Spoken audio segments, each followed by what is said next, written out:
we're going to talk about single subject research today. So why do we do single subject research? This is, again, single subject research could be done qualitatively or quantitatively. What we're reviewing now is more on the quantitative side.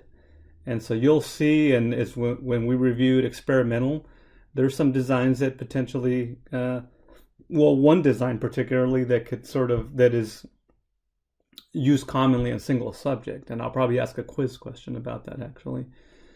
So this can apply when you have a sample of one. It's typical when you're studying behavior. This is common in like a sort of clinical setting, or like maybe a prison where you're trying to track, maybe one prisoner. In a school, if you were going to be tracking maybe one student or a couple of students, and that would be multiple single subject. But yeah, there's going to be the participants are exposed to treatment and then also non-treatment conditions, and then there's multiple measures that are done repeatedly to be able to understand the effects of that treatment.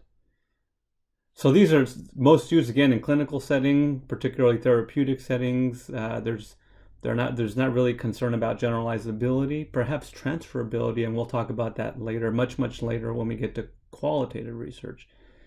So this is a beneficial design when comparing two groups with the intended outcome of generalizability when you're doing a group design, okay? So not a single subject design, but a group design, and we'll talk about multiple single subject, okay? So you have obviously baseline stability. We'll talk about baseline stability. Minimum is about 3 points of data. So for example, this is the example that I took. Say you're trying to end spitting. Kids like to spit in recess. So what you would do is every day for maybe 5 days, you would record maybe one kid who's really good at spitting or is known to spit. You would record how many times he spits during whatever, a 5-minute recess, and you wouldn't try to stop him. You would just record him, and that would, set your baseline. Say, one day he spit 5 times, then 10, then 12, then 8. Anyway, you'd add them all up, divide it, you'd get sort of what is the mean, right, of how many times he spits, and then you have a baseline there from which to begin to understand, to try to remove the habit of spitting, okay? All right, so these are the type of designs we're going to talk about: the ABA withdrawal, the ABAB designs also. This is what is part of those. They're part of the same sort of category. Alternating treatment and multiple baseline, okay? All right, so the withdrawal designs, okay? This is baseline. Again, these are the baseline measurements. So if we're talking about the kid that spits every day, this is Monday, Tuesday, Wednesday, and Thursday. And this is how many times he spits each time, okay? Here the treatment is going to be, he's going to be told, spitting is not allowed. The rules say that spitting is not allowed, okay? So the rules are going to be given to him right before recess each time. That'll be Monday. On Tuesday, no rules will be given. See how many times he spits. Wednesday, the rules will be emphasized. Thursday, no rules. And then Friday, we'll have some rules explanation. And then this will be Monday of the following week with no rules. And then we'll measure. So say this is, 12, 8, 14, 9. Rules, this may drop down to 5, but then it goes back up to 7. But then say this drops down to 3. Okay. Okay. This is another design, right? Similar. So let's take the same kid that's spitting, right? These are all the, Monday through Thursday that we measure spitting. And then these are the rules. We explain the rules here on the X's, right? And then we stop explaining the rules and we begin to measure to make sure that he's not doing it just because he thinks you're watching him, or you have 1, 2, 3, 5 days of not explaining the rules to him to see if these numbers go up or down, okay? And to see if he was able to internalize those rules. Okay, so you observe behavior before the treatment. That's the spitting, right, in our example. You also introduce the treatment, right? You explain the rules, and then you have a tangible reward for on-task behavior. So If spitting goes down after repeating the rules, maybe you give him some candy at the end of recess, okay? And you tell him this is because you didn't spit as much today, or right? And then you observe the behavior after the treatment. Right here, you don't have a reward to see if maybe he was just doing it because of the candy or he truly has internalized the rules of not spitting. The ABA withdrawal design is the same thing, right? So here and these are days that he spits, and these are days where you let him spit, but you also explain the rules, right? These are days that he spits, and then you give him candy. You give him candy on these days, okay? And then you introduce the rules.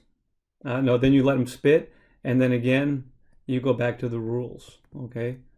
You go back to the rules with candy, all right?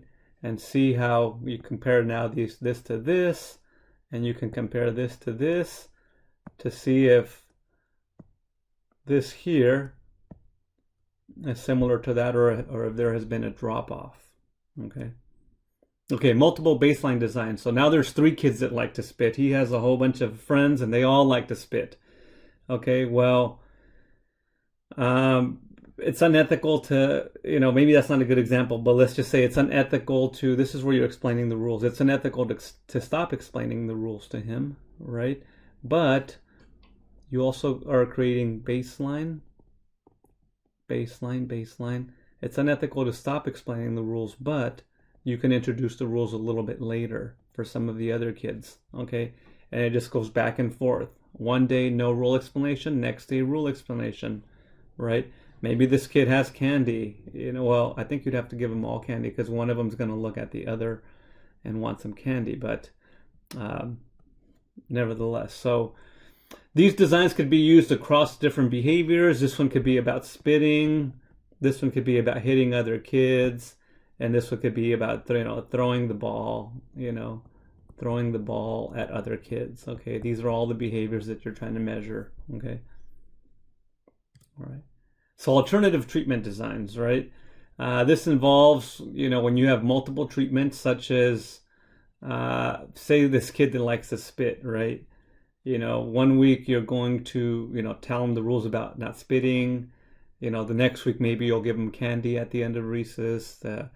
The week after that, you'll maybe show movies about why spitting is bad for you. I don't know. You'll have multiple treatments, and then you'll continue to measure to see that, what the effect of the different treatments are, okay?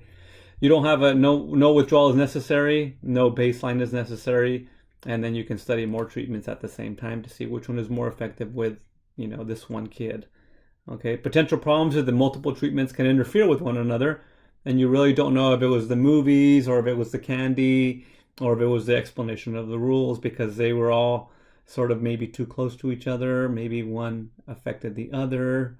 Okay. All right. So typical. So usually the data analysis interpretation, you do the evaluation of what design you're going to use. You assume it's a valid design. The research will assess the treatment effectiveness. And then also the primary criterion of effectiveness is typical clinical significance, not statistical significance, so clinical significance. So I'm the principal, right, that talks to this kid. I'm not worried about what other schools do with their spitting kids. I'm worried about my school and what works for me. What kind of things work for me at my school to prevent kids from spitting during recess, okay? External validity. To control it, you have to try to understand it, understanding and document the possible effects of the baseline on the subsequent effects of the treatment, okay? So the baseline is the spitting, and the treatment are the rules, okay? Make sure to conduct the baseline phase, right? To, just counting days spitting without saying anything to the kid, regardless of the dosage of the treatment. And internal, observe, measures must be done as consistent as possible, and they must be well documented. Okay, replication also. You can have direct replication where it's you're replicating the study by the same person, same researcher with the same participant. Systematic, where you're possibly, looking at different principals in different schools, measuring spitting kids at the same time. and clinical application where you put together maybe a package composed of 1 or 2 interventions, and you explain how the schools can use them and how they, what are the benefits and how they can be effective.